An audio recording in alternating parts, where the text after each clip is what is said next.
اور میرے گھر میں رزق کی فراوانی ہے اور پھر بھی میں اللہ سے نہیں ڈر رہا، یہ کیسی بات ہے؟ اس کا دل بدل گیا، رونے لگا کہ میں بہت بڑا نکما، بہت بڑا کمینہ، بہت بڑا گنہگار۔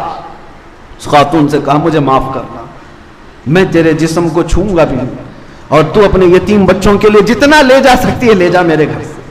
اس کو دیا اور رخصت کیا۔ گھر بند ہونے کے بعد بے چینی بڑھ گئی، بے قراری اتنی بڑی، گناہوں کی بے قراری بہت بڑی ہوتی ہے۔ یہ بے چینی جو داغ دھبے لگا چکی ہے انسان کو کچو کے دیتی رہتی ہے۔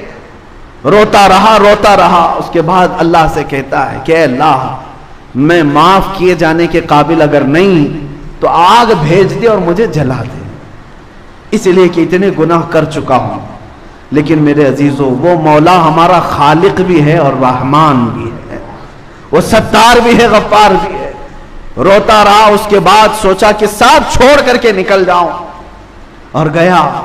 وہ اپنی ڈائری اٹھایا جس میں روز کے کرتوت خود لکھتا تھا، کہا آج پھاڑ کے پھینک دوں، اس کے بعد سے مجھے کچھ کرنا ہی نہیں، جینا ہی نہیں۔ جا کر کے اس نے وہ ڈائری اٹھایا، پنے پلٹ کر کے دیکھ رہا ہے تو کسی میں کچھ لکھا ہوا ہے ہی نہیں، سارے سفید ہیں۔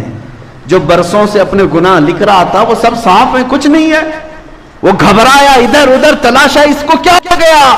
غیب سے ندا آئی، جب کوئی دنیا چھوڑ کر ہمارے پاس آتا ہے، دنیا کی کتاب کو جب ہم مٹا سکتے ہیں، اس کے نام اعمال سے بھی سارے سیئات کو بدل سکتے ہیں۔ رب تبارک و تعالیٰ کی ذات پر جب بندہ یقین کر کے آتا ہے تو مولا اس کی پچھلی زندگیاں سب معاف کر کے اسے ایک صحیح زندگی عطا کرتا ہے۔ آج میں یہی دعوت دینا چاہتا ہوں، گھبراؤ مت، نا امید نہ ہو، پریشان مت ہو۔ اگر ہم سے خطائیں ہوئی ہیں سب چھوڑ کر کے آؤ، وہ رحمان کے دروازے ابھی کھلے ہیں، اس کا توکل کا دروازہ بہت بڑا ہے۔ وَمَن يَتَوَكَّلْ عَلَى اللَّهِ فَهُوَ حَسْبُهُ، جو اللہ پر بھروسہ کر لے اللہ اس کے لیے کافی ہے۔ قرآن کہتا ہے فَإِن تَوَلَّوْا فَقُلْ حَسْبِيَ اللَّهُ، اگر لوگ منہ پھیر لیں اے رسول آپ کہہ دیں اللہ میرے لیے کافی ہے۔ قرآن میں اللہ نے سکھایا حسبنا اللہ ونعم الوکیل، نعم المولا ونعم النصیر۔ جن لوگوں نے کہا اللہ ہمارے لیے کافی ہے، کیا ہی بہترین مددگار ہے، کیا ہی بہترین وکیل ہے۔ اللہ فرماتا ہے اللہ ان کی ہر بری چیز کو اچھائی میں بدل دے گا، ان کی ہر تکلیف کو اللہ تعالیٰ آسانی میں تبدیل کر دے گا۔ آج جو لوگ تذبذب کے شکار ہیں، کل کیا ہوگا، پرسوں کیا ہوگا، کچھ نہیں ہوگا۔ اگر تمہارا عمل بالکل اللہ اور اس کے رسول کی فرمان کے مطابق ہے تب پھر اللہ کے حوالے کر دو سارے کام۔ اب جیسے کچھ لوگوں کو گھروں میں بڑے ٹینشن ہیں، بڑے مسائل ہیں، روز ہمارے پاس یہ مسائل آتے رہتے ہیں۔ گھر میں برکت ختم ہو گئی ہے، اس کو دکھایا اس کو دکھایا تو بتاتے ہیں کہ کھڑکی یہاں نہیں ہونا چاہیے تھا، واستو پرکار سے گھر نہیں بنا ہے۔ ہاں پورا کچن توڑ کر کے بنانا ہے، ٹوائلٹ اٹھا کر اتر رکھنا ہے۔ میں کہتا ہوں تم اپنے گھر میں 1000 کھڑکیاں کھول لو، برکت ہوا سے نہیں آتی، برکت موسم سے نہیں آتی۔ اللہ قرآن میں فرماتا ہے ما یفتح اللہ للناس من رحمت فلا ممسک لہا، اللہ جس کے لیے اپنی رحمت کھول دے اسے کوئی بند نہیں کر سکتا۔ وما یمسک فلا مرسل لہ، اور اللہ جس کے لیے بند کر دے کوئی اس کا دروازہ کھول نہیں سکتا۔ اللہ رب العزت قادر مطلق ہے، تمہاری کھڑکیاں ادھر ادھر ہونے سے نہیں، تم اپنا عمل صحیح کر لو گھر کے اندر۔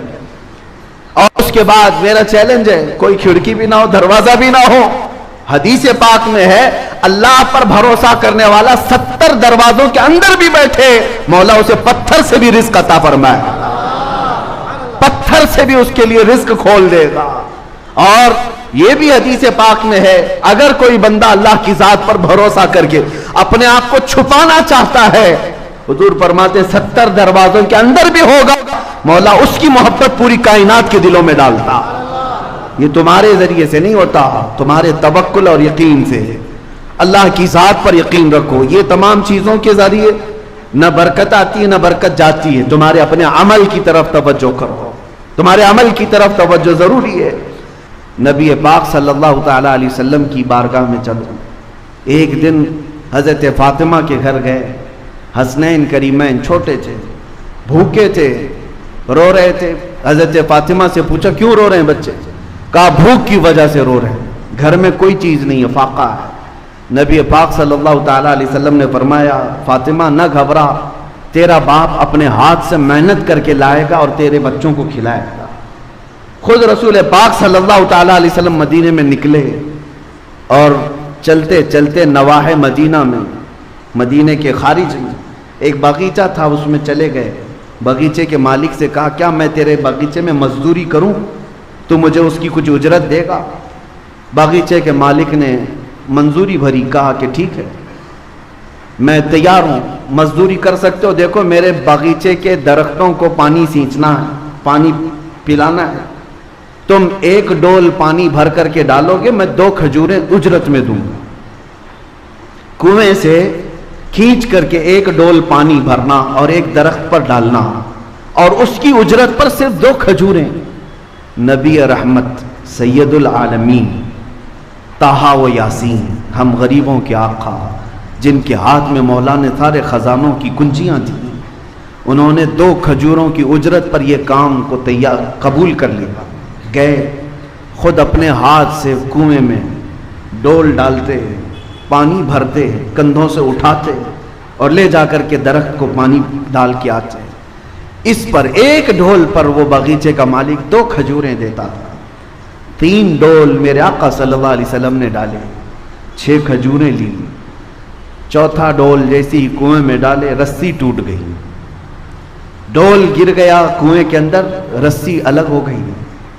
اس بات پر وہ باغیچے کا مالک اتنا غصے میں آیا کہ ہاتھ اٹھا کر حضور پاک صلی اللہ علیہ وسلم کو لگا دیا، کہا تمہیں کام کا طریقہ نہیں معلوم؟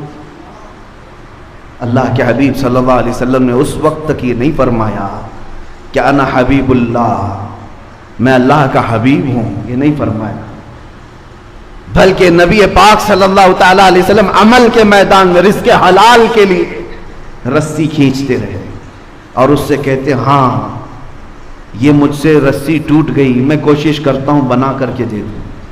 کسی طرح سے اس کی رسی بنا کر کے دیا اور 6 کھجوریں لے کر واپس لوٹ آئے، اپنے گھر آئے۔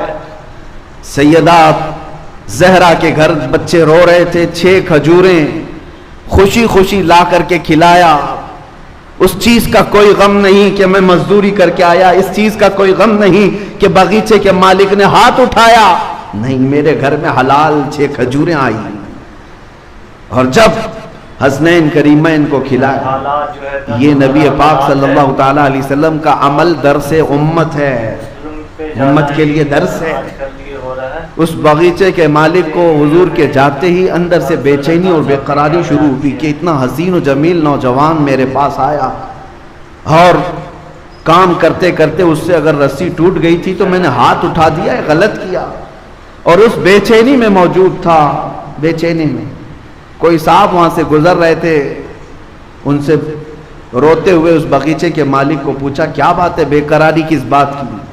اس نے کہا ایک ایسا مرد یہاں پر آیا تھا بڑا حسین و جمیل، اور اس نے رسی سے میرے باغیچے میں ڈول پانی بھر بھر کر کے سینچا، لیکن اس سے رسی ٹوٹ گئی تو میں نے ہاتھ اٹھایا، اس کے بعد سے مجھے بے چینی۔ اس آنے والے نے پوچھا بتا تو صحیح ان کا حلیہ کیا تھا؟ حلیہ بتانے والے جو بتاتے تھے، اللہ اکبر، سنتے ہی ساننے والے ہیں، وہ صحابی رسول تھے، رو پڑے، کہا نادان تجھے پتہ نہیں وہ سید الانبیاء ہیں، وہ رسول خدا تھے جن پر تو نے ہاتھ اٹھایا۔ وہ نہیں جانتا تھا، وہ پہچانتا نہیں تھا۔ اس نے کہا اتنی بڑی شخصیت پر میں نے ہاتھ اٹھایا تو اس ہاتھ کی ضرورت نہیں، تلوار لیا اور اپنے ہاتھ کو مونڈھے سے کاٹ دیا، کہا مجھے اس ہاتھ کی ضرورت نہیں۔ عزیزان گرامی وقار، حضرت شہاب الدین قلیوبی رحمۃ اللہ علیہ نے اس کو لکھا ہے۔ یہ اس لیے میں تمہارے سامنے عرض کر رہا ہوں کہ جو نوجوان اپنے گھر بیٹھ کر کے یہ سوچتے ہیں کہ سب اللہ کی طرف سے آ جائے گا، یا کبھی کاموں کو دیکھ کر کے یہ کہتے ہیں میرے سٹیٹس کے برابر کا کام نہیں ہے، یہ میرے سٹینڈرڈ کا کام نہیں ہے، ان نوجوانوں کے لیے بہت بڑا درس ہے جو پوری کائنات کے آقا و مولا جن کے ہاتھوں میں خزانوں کی کنجیاں ہیں، وہ کسی باغیچے میں مزدوری کر کے 2 کھجوریں لا سکتے ہیں۔ اے نوجوانوں، حلال کام کو کبھی ہلکا مت سمجھنا۔ آج بھی مدینہ طیبہ میں زیارتوں پر جاؤ، تو ایک باغیچہ وہاں آج بھی موجود ہے جس کی زیارت لوگ کرواتے ہیں. وہ ایک یہودی کا باغیچہ تھا جس میں دن بھر مولا علی کرم اللہ وجہہ الکریم مزدوری کیا کرتے تھے, اور پھر وہاں سے بھی 2 درہم یا 3 درہم اس زمانے کے اجرت پر گھر لے کر کے آتے تھے. وہ شیر خدا, فاتح خیبر, اسد اللہ الغالب, اگر مزدوری کر کے باغیچے میں گھر چلاتے ہیں تو آج کے نوجوانوں کو کیا ہے؟ اسی لیے میرے عزیزو, توکل کا مطلب یہ ہے کہ عمل کرو اور اللہ کی ذات پر یقین رکھو, اللہ کی ذات پر یقین رکھو. اور آج ان تمام چیزوں پر تو بھروسہ ہونے لگ گیا, اللہ کی مدد پر کیوں نہیں؟ وہ صحابہ کیوں یقین رکھتے تھے جانتے؟ اس لیے کہ اللہ کی ذات پر انہیں یقین اس لیے تھا کہ اس کے ہر فرمان پر وہ عمل کی کوشش کرتے. انہیں دیکھو, چھوٹی یعنی 50 سال کے شراب کی عادت جن کو تھی, ایک فرمان رسول آیا مدینے میں, سارے لوگوں نے اپنے مٹکے توڑ دیے, اپنے پیالے توڑ دیے, جو منہ تک لگا چکے تھے وہ بھی پھینک دیے. نہیں, اب رسول اللہ کا فرمان آ گیا ہے. جب اس طرح کا عمل ہو, اللہ اس کے رسول کے بعد پھر کچھ نہیں کرنا, پھر دیکھو اللہ کی ذات پر بھروسہ. قرآن کہتا ہے وَمَن يَتَوَكَّلْ عَلَى اللَّهِ فَهُوَ حَسْبُهُ, جو اللہ پر بھروسہ کرے اللہ اس کے لیے کافی ہے, اللہ اس کے لیے کافی ہے. وہ کہاں سے کیسے حفاظت کرتا ہے پھر دیکھنا. تم صدیق اکبر رضی اللہ تعالیٰ عنہ فرماتے ہیں, غار ثور میں جب نبی پاک صلی اللہ علیہ وسلم کے ساتھ وہ موجود تھے 3 دن تک, کفار مکہ یہاں تک پہنچ گئے تھے. حضرت ابوبکر کہتے ہیں میں آسانی سے ان کی گردنیں دیکھ رہا تھا, وہ سب غار کے قریب آ گئے تھے. اگر وہ اپنے پیروں کو اٹھا دیتے, پنجوں کے بل کھڑے ہو جاتے تو ہم دونوں انہیں نظر آ جاتے, کافروں کو نظر آ جاتے. اتنے قریب تک آ گئے. تب حضرت ابوبکر صدیق کہتے ہیں مجھے گھبراہٹ ہوئی, بے چینی ہوئی کہ اگر یہ پنجوں کے بل کھڑے ہو کر کے دیکھ لیں غار میں ہم نظر آ جائیں گے. نبی پاک صلی اللہ تعالی علیہ وسلم سے اس وقت انہوں نے کہا تھا اب کیا ہوگا یا رسول اللہ. تب میرے آقا صلی اللہ علیہ وسلم نے جو جملہ فرمایا اس کو قرآن میں بھی ارشاد فرمایا. مولا کہتے ہیں میرے آقا لا تحزن ان اللہ معنا, ابو بکر گھبرا مت, اللہ ہمارے ساتھ ہے. یہ جملہ ایسا ہے جو پوری زندگی گزارنے کے لیے کافی ہے. بے شک اللہ ہمارے ساتھ ہے. حضرت ابو بکر صدیق فرماتے ہیں پوری زندگی بھر اس جملے کی وجہ سے مجھے کبھی کسی طاقت سے خوف نہیں آیا, کبھی کسی طاقت سے خوف نہیں آیا. وہ زمانہ بھی یاد کرے جب آپ خلافت پر فائز تھے, ایک ہی ساتھ 3 محاذ پر لڑ رہے تھے. حضرت اسامہ بن زید کا لشکر بھی روانہ کر رہے ہیں, جو زکوٰۃ کے منکرین تھے ان سے بھی لڑ رہے ہیں, مسیلمہ کذاب جو نبوت کا جھوٹا دعویٰ کیا اس سے بھی لڑ رہے ہیں. ایک ہی موسم میں پورا مدینہ خالی ہے. حضرت عمر آ کر کے کہنے لگے حضرت ابوبکر سے کہ صدیق اکبر ایک ایک کام اسٹیپ بائی اسٹیپ کرتے ہیں یہاں, ورنہ مدینے میں کیا ہو جائے گا. حضرت ابوبکر صدیق رضی اللہ تعالیٰ عنہ فرماتے ہیں اللہ تبارک و تعالیٰ نے جو مجھے طاقت دی ہے میں اپنی عمر کے کم حصے میں ہر کام کو مکمل کرنے کے لیے اس وقت تک اترا رہوں گا چاہے مدینے والوں کے رانوں کی چمڑیاں بھی اتر جائیں. یہ توکل یقین تھا کہ اللہ تبارک و تعالیٰ میری مدد فرمائے گا. حضرت عمر کہتے ہیں اس دن مجھے اندازہ ہو گیا کہ حضرت ابوبکر کے سینے کو اللہ نے کتنا مضبوط کیا. یہی ایمان ہے میرے عزیزوں, یہی توکل ہے. آؤ نبی پاک صلی اللہ تعالیٰ علیہ وسلم کے فرامین کو یقین کے ساتھ عمل کر لینا, اس کے بعد پھر زندگی کا لطف بھی کچھ اور ہوتا ہے. آپ نے دیکھا ہوگا میں سورہ بقرہ کی تفسیر برسوں سے کرتا ہے, آپ کو بھی پتا ہے, یہاں پر تفسیر بھی ہوئی. سورہ بقرہ گائے کا نام ہے نا, بقرہ گائے کو کہتے ہیں اور اس سورہ کا نام ہی گائے ہے. واقعہ جو پیش آیا تھا بنی اسرائیل میں, ایک آدمی مالدار آدمی قتل ہو گیا تھا اور قاتل کو ڈھونڈنا تھا کون مرڈر کیا ہے. حضرت موسیٰ علیہ السلام کے پاس قوم آئی, کہا کہ اس کا قاتل کون ہے معلوم کیجئے. اللہ سے انہوں نے دعا کی تو اللہ نے فرمایا ایک گائے ذبح کرنے کے لیے کہو. کیسی گائے چاہیے تھی؟ ایسی گائے جو کسی نے پالا نہ ہو, ایسی گائے جو دیکھنے میں پیلے رنگ کی ہو, آنکھوں پر بھا جاتی ہو, خوبصورت ہو, نہ کبھی کسی کھیتی میں کام کی ہو.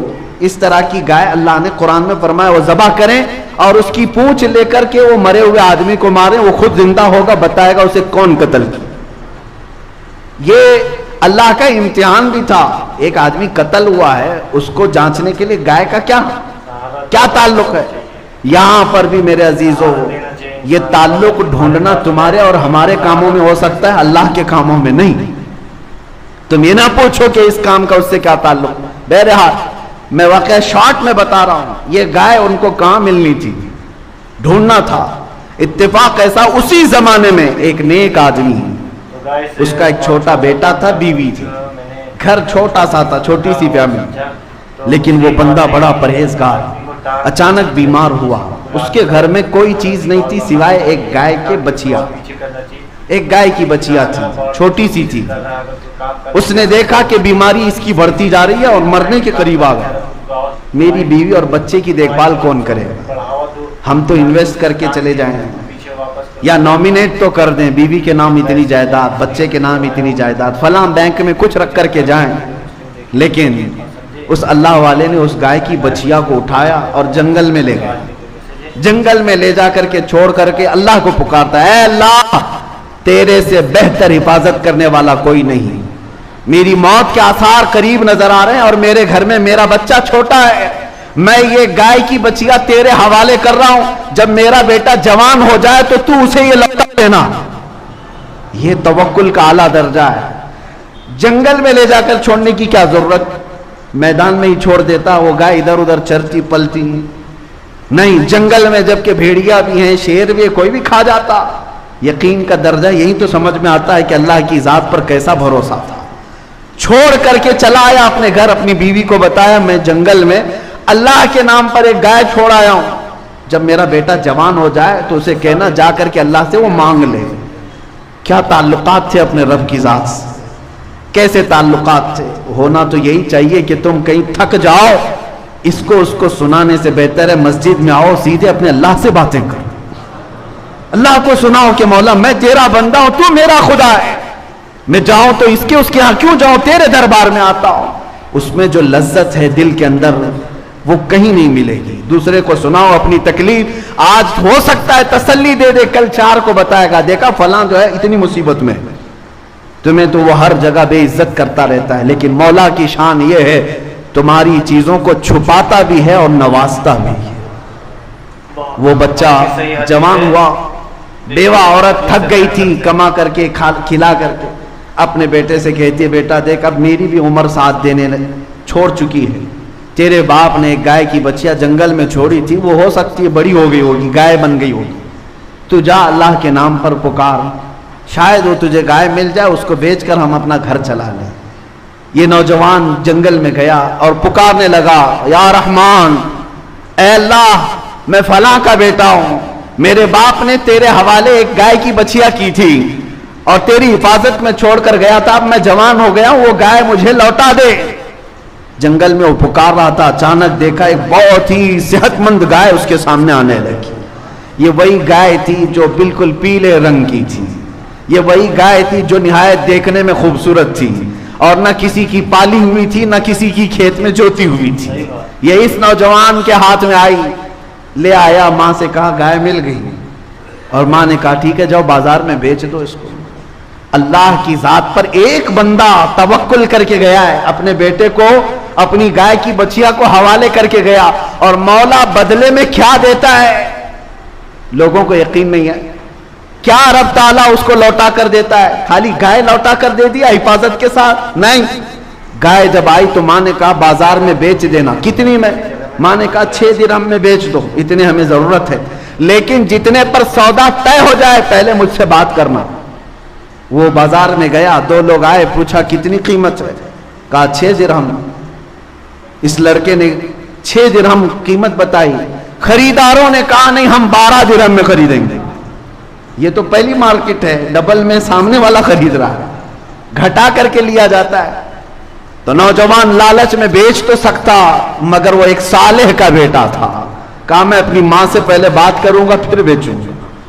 آیا, ماں سے کہا میں تو 6 میں تیار تھا لیکن سامنے والے 12 میں خریدنا چاہ رہے ہیں. ماں نے کہا ٹھیک ہے جاؤ اب 12 اس کی قیمت لگاؤ. وہ تو چلے گئے, دوسرے 2 آئے, کہا کتنے کی ہے, 12 درہم کی. انہوں نے کہا ہم 24 میں خریدیں گے, ہم 24 میں خریدیں گے یہ گائے کو. اس نے کہا نہیں میں اپنی ماں سے بات کر کے آتا ہوں. گیا اور ماں سے کہا عجب معاملہ ہے, میں 12 لگا رہا ہوں وہ 24 مانگ رہے ہیں, 24 پہ لینا چاہ رہے ہیں. تو ماں نے کہا بیٹا اب کی بار جا قیمت مت لگا, جو آئیں گے خریدنے کے لیے ان کا ہاتھ پکڑ لینا اور پوچھنا میرے گائے کی کیا قیمت ہے تم ہی بتاؤ. ماں سمجھ چکی تھی, ماں سمجھ چکی تھی. بیٹے نے پوچھا ایسا کیوں؟ ماں نے کہا بیٹا وہ خریدار نہیں ہے, وہ اللہ کے فرشتے ہیں, وہ اللہ کے فرشتے ہیں جو ہماری ہدایت کے لیے آئے ہیں. یہ گیا اب کی بار جا کر کھڑا ہی تھا کہ پھر دو آئے, کہا گائے کتنے کی؟ یہ گیا ان کو پکڑ لیا اور کہا آپ ہی بتاؤ میرے گائے کی قیمت کیا ہے. ان لوگوں نے کہا اے نوجوان تیری گائے 6 درہم 12 درہم کی نہیں ہے, انتظار کر, ایک جماعت ابھی یہ گائے ڈھونڈنے کے لیے آئے گی, اسے ضرورت ہے اس گائے کی. اور قیمت کیا؟ کہا وہ جماعت جب آئے گی تو قیمت بتانا, اس گائے کی چمڑی اتار کر کے اس میں جتنا سونا چاندی بھر جائے وہ اس گائے کی قیمت. نوجوان ہکا بکا رہ گئے, کیا گائے کی یہ قیمت ہو سکتی ہے؟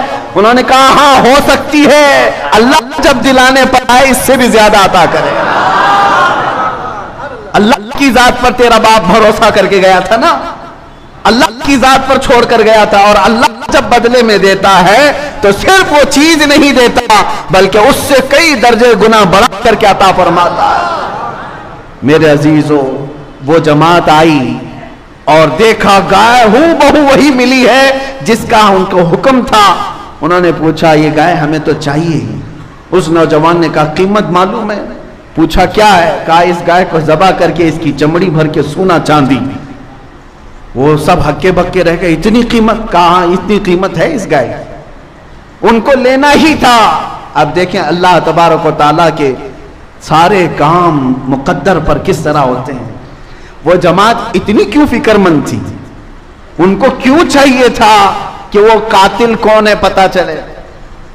ایک آدمی کا مرڈر ہو گیا, مر گیا, اور قاتل کو ڈھونڈنے کے لیے اتنی فکر کیوں؟ وجہ یہ تھی کہ مرا ہوا آدمی اس کا مال تھا, اور مال کے لفڑے آپ کو پتا ہے, یا تو قاتل ہڑپنے والا تھا یا یہ جماعت ہڑپنے والی تھی کہ اس کا پیسہ ہم سب کو مل جائے.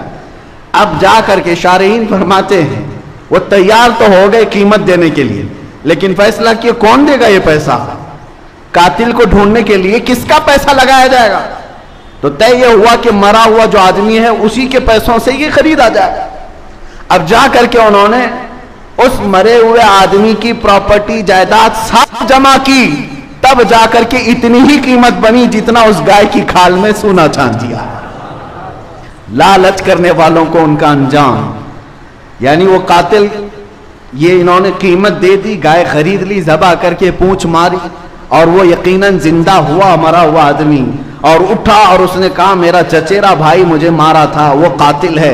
وہ بھی گرفتار ہوا, مال بھی گیا, اور وہ خالی ہاتھ رہے. لیکن اللہ کی ذات پر ایک صالح بندہ جو توکل کر کے گیا تھا, جنگل میں بچیا چھوڑ گیا تھا, مولا کریم نے بچیا تو اس کو واپس دلائی, لیکن ظالموں کو ان کے کام کے انجام تک پہنچا کر صالحین کے گھر کو اللہ تعالیٰ آباد بھی فرماتا ہے. اسی لیے حدیث پاک میں اگر تمہارا باپ اللہ کی ذات پر توکل کرتا ہے تو 7 نسلوں تک اللہ اس کا فائدہ پہنچاتا ہے. صالحین اگر گھر میں ہو 7 پشتوں تک اس کا فائدہ ہوتا ہے. اللہ کی ذات پر ایک صحابی تجارت پر جا رہے تھے, ان کی بیوی حاملہ تھی.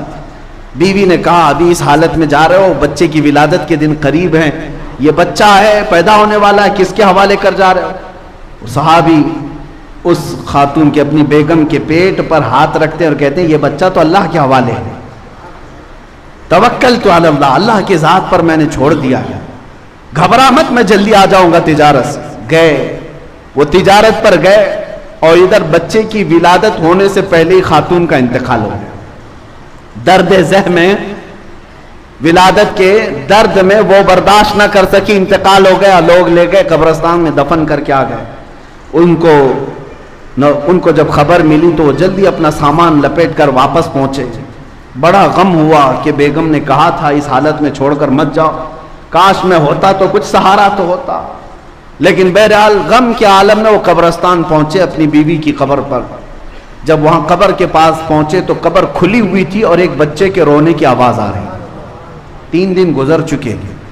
اب انہوں نے قبر کی مٹی ہٹائی تو دیکھا ایک صحت مند بچہ وہاں پر ہاتھ پیر مار رہا اور چیخ رہا ہے, اور ان کی بیوی کی لاش بھی موجود ہے. انہوں نے بچے کو اٹھایا اور پوچھا یہ بچہ اس قبرستان میں قبر میں کہاں سے؟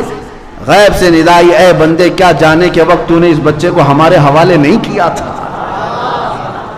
اس کی حفاظت اللہ تعالیٰ نے فرمائی تیرے آنے تک. عزیزان گرامی وقار, اللہ کی ذات پر توکل اور یقین کرنے والے بندوں کو اللہ کبھی تنہا نہیں چھوڑتا, کبھی انہیں ضائع ہونے نہیں دیتا. امتحانات کی گھڑیوں سے گزارتا ہے مگر اللہ ہر گھڑی تمہارے ساتھ ہے. قرآن میں اللہ فرماتا ہے کان حقا علینا نصر المؤمنین, ہم نے اپنے اوپر لازم کر لیا ہے کہ ایمان والوں کی مدد کریں گے, ایمان والوں کی مدد کریں گے. تمہیں کس قدر یہاں پر فراوانی ہے تم نے کبھی اندازہ کیا؟ اس رحمان کے جلوے تم نے دیکھے اس کائنات کے اندر؟ پیدا ہونے سے لے کر موت تک وہ ہماری حفاظت فرما رہا ہے ہر گھڑی. اور اس کے سجدوں میں, اس کی عبادتوں میں جو تم نافرمانی کرتے جا رہے ہو, قیامت کے دن بڑا پچھتاوا ہوگا, بڑا پچھتاوا ہوگا. بلکہ بعض بندوں کا حال یہ ہے قیامت کے دن وہ یہ کہیں گے شاید ہماری زندگی میں کوئی سکھ نہ ملتا, صرف دکھ میں ہی گزار رکھتے, تب بھی مولا اچھا ہوتا کہ تیری یاد میں تو رہتے. آج جو یاد نہیں کیے تھے دنیا میں وہ پچھتا رہے ہوتے ہیں قیامت کے دن. اللہ کو یاد نہیں کیے تھے وہ پچھتا رہے ہوتے ہیں. میرے پاس خالی وقت تھا میں یاد نہیں کیا, میرے پاس ٹائم تھا میں سجدہ نہیں کیا اس کی بارگاہ میں. قیامت کے دن سجدوں والوں کو دیکھ دیکھ کر کے تم رشک کر رہے ہوں گے, اللہ اللہ کرنے والے بندوں کو دیکھ کر تم رشک کر رہے ہوں گے. بلکہ قرآن میں ہے تم پوچھو گے کہ اے اللہ ایک ساتھ کے لیے ہمیں لوٹا دے, نورد ونعمل, ہم عمل کر کے آئیں گے. 1 منٹ کے لیے تو ہمیں دنیا میں لوٹا دے, ہم عمل کر کے آئیں گے, تجھے راضی کر کے آئیں گے.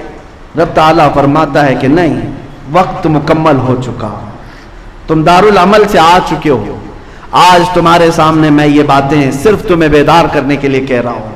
اے نوجوانوں, تمہارے پاس اللہ نے طاقت عطا کی ہے, قوت موجود ہے, اور اس کے باوجود اگر اس کے فرامین سے روپوش, اس کے فرامین سے پشت پناہی کرتے ہو اور روح گردانی کر کے بھاگتے ہو, تو میں نے دیکھا ہے ایک کینسر ہاسپٹل میں گیا تھا, کینسر کے مریضوں کو دیکھ کر کے دعا بھی کرتے ہیں اور اللہ کی ذات پر پھر شکر بھی ہوتا ہے کہ مولا حد تک سلامت رکھا ہے. اس بندے کے پیچھے گردن کے پاس کوئی پھوڑی ہے, سر اٹھاؤ تو پیپ بہنے لگ جائے. کئی دنوں سے نہ موت آتی ہے نہ علاج مکمل ہوتا ہے. اس پھوڑی کی بیماری میں بڑی تکلیف ہے. لیکن ایک جملہ مجھے یاد آتا ہے, اس آدمی کا جب عیادت کے لیے گئے تھے تو کہا کہ مولانا اتنی دعا کر دیجئے کہ میرا سر اٹھے اور ایک بار سجدہ کر لے. مجھے سجدہ کرنے کی بھی طاقت نہیں رہ گئی. میرے عزیز تو اس کی خواہش ہے, لیکن میں نے محسوس کیا کہ جن کے سر اللہ نے سلامت رکھے, نہ کوئی پھوڑی نہ کوئی زخم, اور سر اکڑائے ہوئے دنیا میں گھوم رہے ہیں, کل کو اگر تمہیں کوئی چیز ہو جائے ترستے رہ جاؤ گے کہ مجھے سجدہ کرنے کی طاقت بھی نہیں رہے گی, ترستے رہ جاؤ.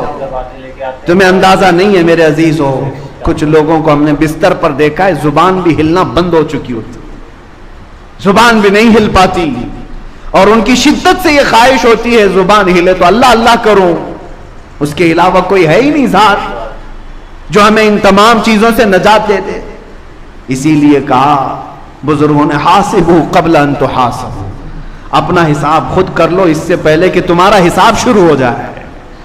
تمہارا حساب شروع ہو جائے اس سے پہلے تم عمل میں آ جاؤ. اور بزرگوں نے یہ فرمایا آج پوری زندگی بھر مولا اینی ٹائم راضی ہے, اینی ٹائم کہ تو بندہ آ کر مجھ سے صلح کر لے, بندہ آ کر مجھ سے صلح کر لے.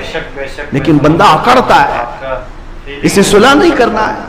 حضرت بہلول دانا کے متعلق یہی تو کہا گیا کہ وہ ایک چوک پر بازار میں بیٹھے ہوئے تھے, خلیفہ کا گزر ہو رہا تھا, پوچھا کیوں بیٹھے ہو بابا؟ کہا بندے مولا سے روٹھے ہوئے ہیں, ان کو راضی کر رہا ہوں, آ جاؤ, اللہ راضی ہے, جلدی آ جاؤ. کوئی میری بات نہیں سنتا. ایک دن قبرستان میں بیٹھے ہوئے تھے, خلیفہ نے پوچھا یہاں کیا کر رہے ہو؟ کہا بندے تو مان گئے مگر وہ نہیں مانتا. مرنے کے بعد تو ہر کوئی مان رہا ہے. اب رب تبارک و تعالیٰ کو منانے لگا ہوں تمہارے پاس ابھی بہت غنیمت کا وقت موجود ہے, موت سے پہلے بہت غنیمت کا وقت موجود ہے. 5 چیزیں میں ذکر کر کے اپنی گفتگو کو سمیٹتا ہوں. میرے آقا صلی اللہ علیہ وسلم کی ایک حدیث ہے, اللہ کے حبیب صلی اللہ تعالیٰ علیہ وسلم ارشاد فرماتے ہیں 5 چیزوں کو 5 چیزیں آنے سے پہلے غنیمت جانو. کون سی؟ اللہ کے حبیب صلی اللہ علیہ وسلم فرماتے ہیں شبابک قبل حرمک, اپنی جوانی کو غنیمت جانو بڑھاپا آنے سے پہلے. جوانی ہے آج, بڑھاپا آنے سے پہلے اس کو غنیمت جانو, عمل کر لو. دوسری چیز میرے آقا صلی اللہ علیہ وسلم فرماتے ہیں اپنی صحت کو غنیمت جانو بیمار ہونے سے پہلے. بیماری میں پھر تم کچھ نہیں کر پاؤ گے, صحت کو غنیمت جانو. اور تیسری چیز میرے آقا فرماتے ہیں اپنی مالداری, آج کشادگی ہے, اس کو غنیمت جانو محتاج ہونے سے پہلے. فقیر ہو جاؤ گے اس کے بعد کچھ نہیں کر سکو گے. چوتھی چیز میرے آقا فرماتے ہیں آج ہو سکتا ہے فراغک قبل شغلک, یعنی تم فارغ الحال ہو. آج ان نوجوانوں سے کہتا ہوں ابھی ان کے اوپر کوئی ذمہ داریاں نہیں آئی, تمہارے مشغول ہونے سے پہلے اپنے فارغ وقت کو غنیمت جانو. اس میں بہت کچھ کر سکتے ہو, بعد میں پھر تنگیاں آئیں گی. ہم محسوس کرتے ہیں ذمہ داریاں کیسے بڑھتی چلی جاتی ہیں اور اس کے بعد وقت کیسے ختم ہو جاتا ہے. نوجوانوں کو احساس نہیں ہوتا ان کے پاس کتنا وقت باقی ہے, نہ بیوی کا نہ بچوں کا, کسی کا نہیں ہے, چھوٹے موٹے کام ہیں, لیکن اس کو یہ انجوائمنٹ میں گزار رہے ہیں. رات بھر گیم کھیلتے ہوئے, رات بھر انٹرنیٹ سرچ کرتے ہوئے تم اپنے فارغ وقت کو برباد کر رہے ہو. جب تم مشغول ہو جاؤ گے یہ دن یاد کرو گے وہ دن اچھے تھے. غنیمت جانو. 5ویں چیز جو سب سے بڑی ہے میرے آقا صلی اللہ علیہ وسلم فرماتے ہیں جوانی کو بڑھاپے سے پہلے, صحت مندی کو بیماری سے پہلے, مالداری کو محتاجی سے پہلے, فارغ الحالی کو مشغولی سے پہلے, یہ سب اپنی جگہ پر, لیکن زندگی کو غنیمت جانو موت آنے سے پہلے. ہو سکتا ہے بیماری میں کچھ کام کر لے جاؤ گے, بڑھاپے میں کچھ کام, لیکن موت آنے کے بعد تو کچھ نہیں ہو سکتا, سارے اعمال منقطع کر دیے جائیں گے.